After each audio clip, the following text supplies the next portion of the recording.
Module 4. Capturing sensor data over USB. In this module, we will use the command line interface to capture sensor data over USB. We will learn to use the software tagging feature to track sensor states and the Python plotting utility to view a graphical representation of real-time data. Make sure the board is connected to your PC using the USB cable. If you have a micro SD card inserted in the card slot, remove it by pressing inwards and then sliding the card out of the slot.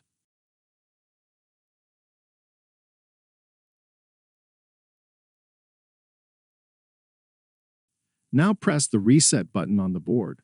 This will clear any previously used board configuration.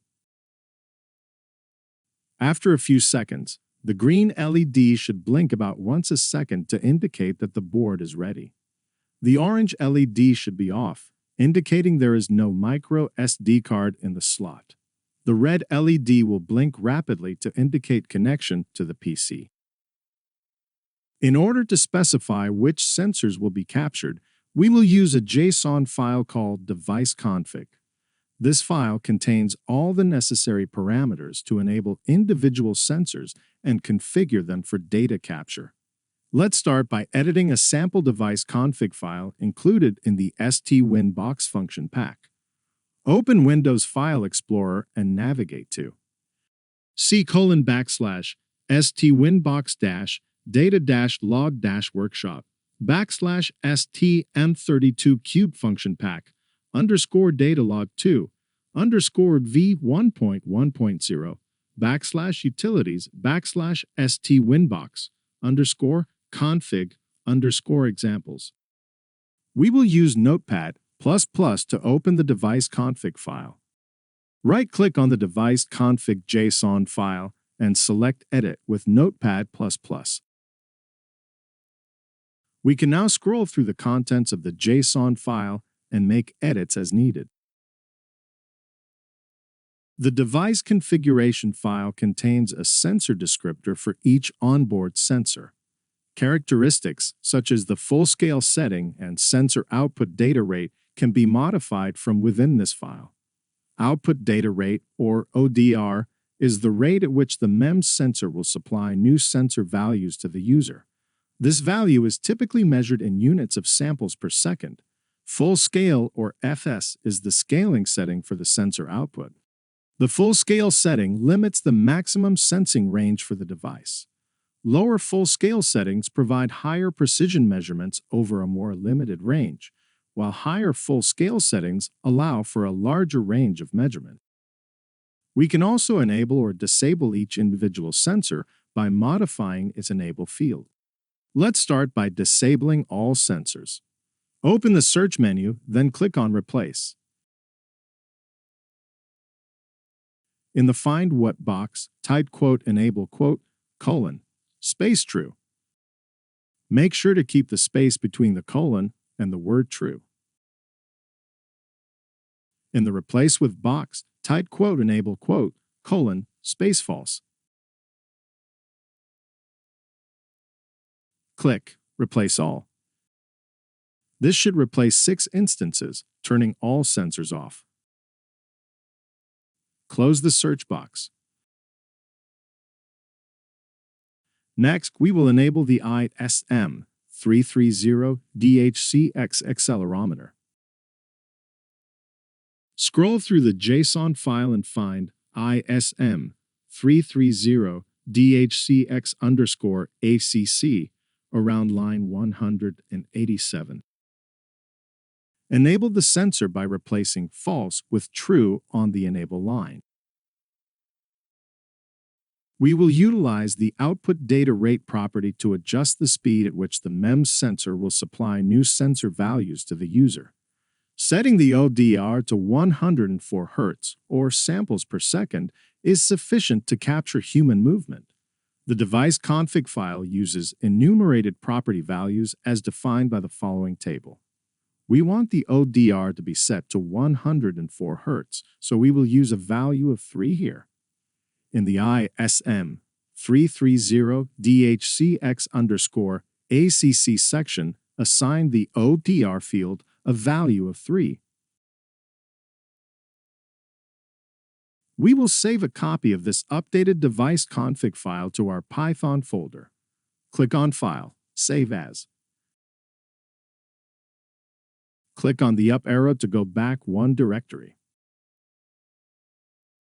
Open the HSD Python_SDK folder.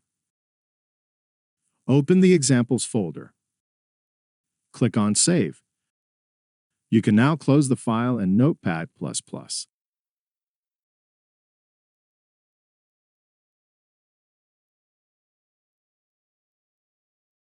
We will now set up a data capture session using a Python command line interface script, or CLI for short.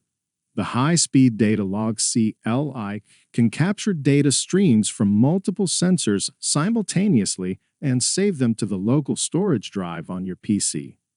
The following is a quick overview of the process. We will then guide you through the steps required to start capturing sensor data. The CLI script will use the device config file we just created in Notepad++ and configure the STWIN.box to stream data from the ISM330 DHCX accelerometer to your PC.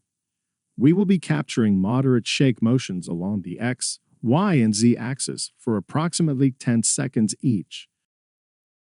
You will be moving the board from side to side, front to back, and then up and down.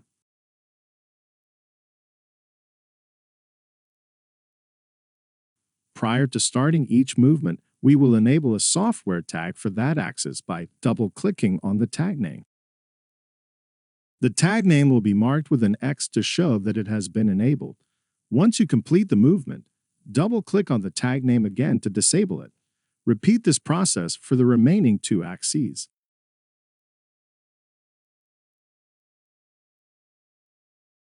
We will set the CLI to capture data for 75 seconds. This will give you enough time to enable the tag, perform your shake motion, and disable the tag for each of the 3 axes. A timer display will pop up on screen to assist you in timing each 10-second motion procedure. In Windows File Explorer, navigate to the data log function pack's Python examples directory.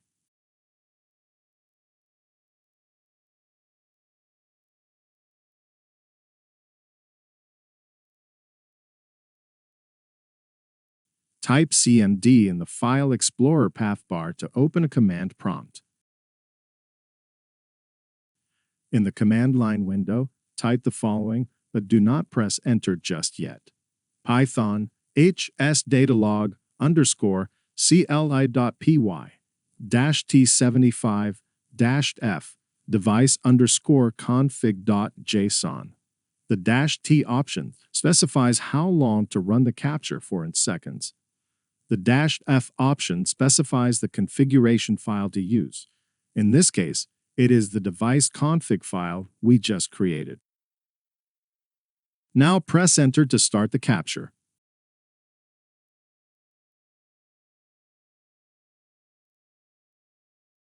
Enable the first tag by double-clicking on tag number 0. Move the board side to side on the horizontal plane for 10 seconds.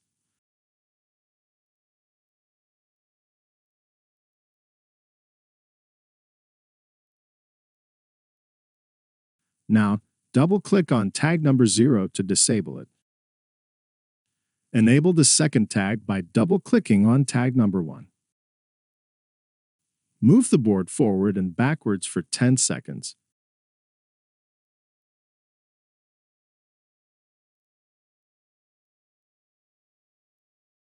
Double-click on tag number 1 to disable it.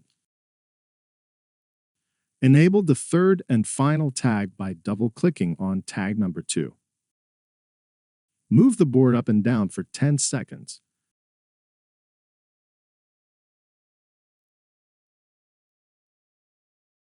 Double-click on tag number 2 to complete our sensor data capture. Allow the CLI to save the captured data to your drive. This can take a bit more time to finish, so we have put up a countdown timer to let you know when the writing process will complete.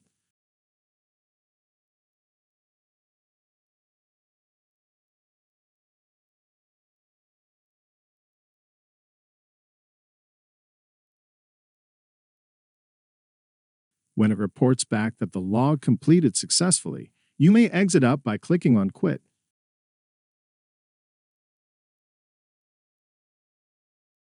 In File Explorer, you will find a newly created capture folder named to indicate the date and time of the capture. Inside the capture folder, you should see 3 files: acquisition info, device config, and the ISM330DHCX data capture. If we had additional sensors enabled during the capture, you would find them here as well, each with its own data file. Open the acquisition info JSON file with Notepad++. The acquisition file contains information about the data capture, including tag names and their respective timestamps. A tag entry is created each time we enabled and disabled a specific tag. Each tag should show a delta of about 10 seconds, which is the length of time you move the STWIN.box board in each of the 3 axes. Let's rename the default tag names we used in the capture. Open the Search and Replace window by pressing Ctrl-H. In the Find What box, type SW_tag_0. In the Replace With box, type Side to Side. Click on Replace All. Perform the same procedure for the other 2 tag names. In the Find What box, type SW_tag_1. In the Replace With box, type forward and backward.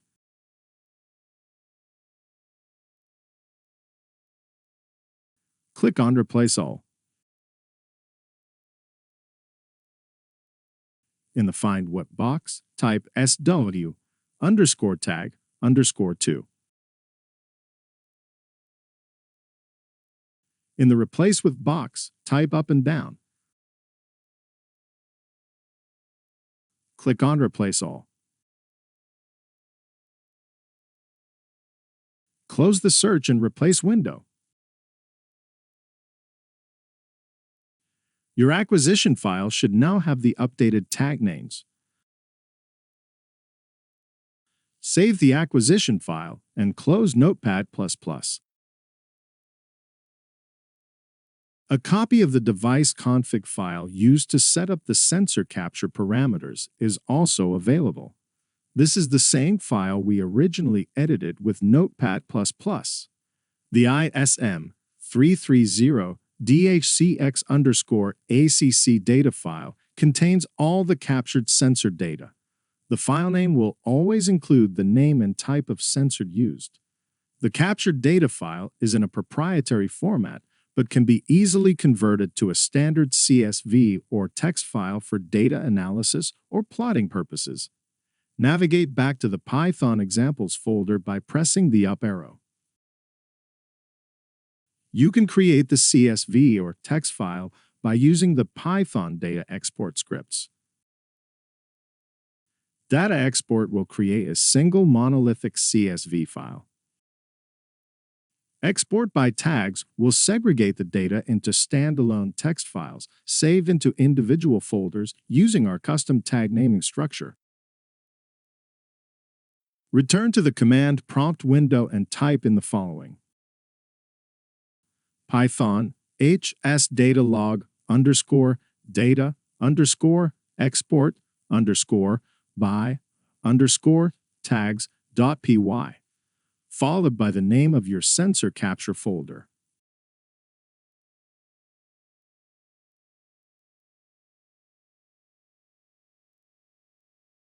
Press Enter when completed.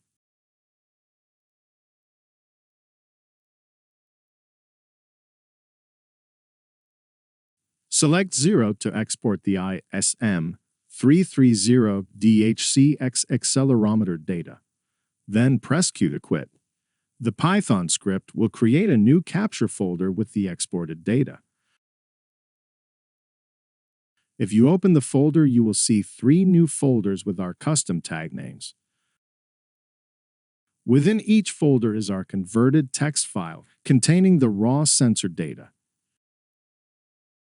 You can browse the text files using Notepad++. Each text file contains the captured accelerometer data for the X, Y, and Z axis. Close Notepad++ when you are done. Next, we will capture data via USB, but using a real-time GUI utility. Return to the Python examples directory by pressing the up arrow twice. We will utilize the HSDataLog GUI script, which is a real-time plot utility to help visualize sensor activity on the STWIN.box board. Make sure the STWIN.box board is connected to your PC and press the reset button. In the command prompt window, launch the real-time plot utility by typing Python hsdatalog_GUI.py. Press Enter.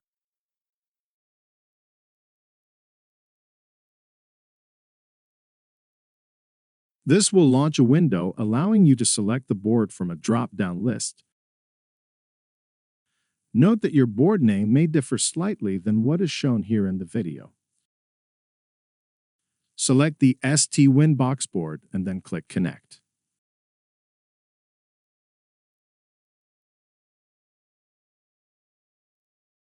The GUI will connect to the board and display a list of sensors and their respective data graphs. Any enabled sensor should have a green symbol to its left. Since we reset the board, the default is for all sensors to be enabled. The ISM330DHCX MLC should be disabled. You can disable a sensor by clicking on the green symbol. It will turn gray to indicate the sensor has been disabled. Disable all sensors on the list except the ISM330DHCX accelerometer.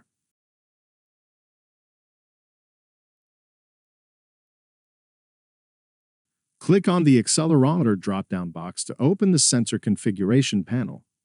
Use the ODR drop-down list box and change it to 104 Hz.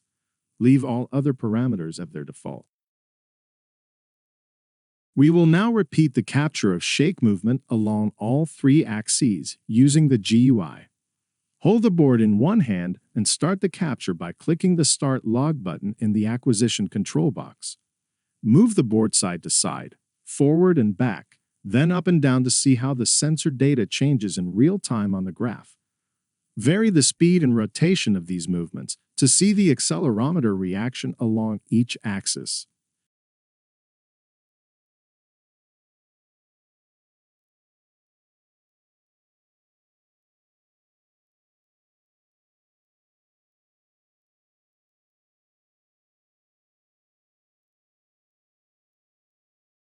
Let's stop the capture for now by clicking on the Stop Log button. There will be a response delay as the GUI saves the captured sensor data to your drive.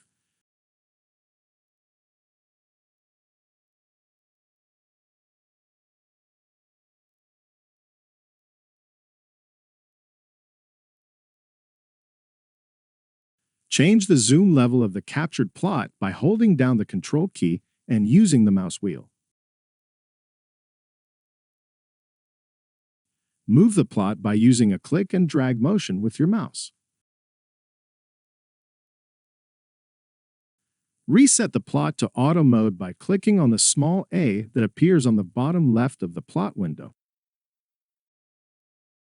Next, we will plot the power spectrum of the shake motion. Press the Start Log button again. In the graph window, press the right mouse button, then plot options, transforms, and power spectrum. Once the mode switches to power spectrum, start shaking the board to see the frequency domain. Vary the frequency of the shake to see how the graph changes. Finally, hold the board still and observe how the frequency domain representation changes. The peaks in the FFT graph allow you to identify the dominant frequencies of your shake or vibration events. In this video, the dominant frequency occurs at approximately 5 Hz. The graph that you generate may show a different dominant frequency depending on how quickly and regularly you shake your board. Let's return the graph to its default view. Right-click in the graph window, select Plot Options, Transforms and Power Spectrum, and uncheck Power Spectrum. Terminate the capture by pressing the Stop Log button. You can close the GUI application or view and log other sensors by enabling them in the left panel as we did earlier. We can see that new capture folders were created from the GUI log process. These folders share the same structure as those created by the previously used CLI program. You can utilize any of the same Python data export scripts for data analytic purposes. In this module, we configured the STWIN.box using the device configuration file and used the CLI example application to capture sensor data in a command prompt window. We learned how to use software tags to delineate specific sensor movements over time. We then looked at how to use the Python utility to configure the device and capture data while visualizing the data as graphs in real time. This concludes Module 4.